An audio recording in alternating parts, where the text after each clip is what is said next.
d'une mine à l'autre, comme un air de déjà-vu. Enadi Ritsei a travaillé 25 ans dans celle de Vuhledar, en Ukraine, une ville littéralement appelée Don du charbon, au sud de Donetsk. Il était à la taille du minerai.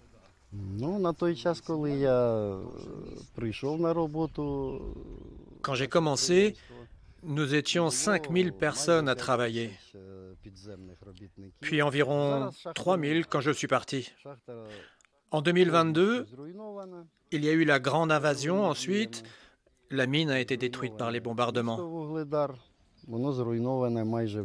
C'est sur le carreau de la mine qu'il a rencontré le photographe Yuri Bilak. Ce Français d'origine ukrainienne est allé plusieurs fois entre 2005 et 2011 dans les mines de l'Est et de l'Ouest, saisir avec son objectif ces hommes de l'ombre avant la guerre. Actuellement, les hommes ne sont pas dans des galeries, mais sont dans des tranchées. On peut trouver donc cette similitude. Et on est sous forme de brigade, aussi bien dans l'armée que dans la mine. Et j'ai trouvé la même atmosphère d'amitié, de soutien, de fraternité entre les hommes. Enadi a dû se cacher 40 jours dans le sous-sol de sa maison avant de rejoindre avec sa femme l'ouest du pays en zone libre.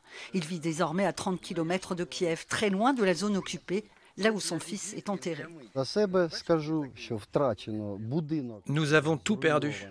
Ma maison n'existe plus, elle a été rasée. Nous sommes partis, et même si la guerre s'arrêtait, je ne sais pas si je retournerai là-bas.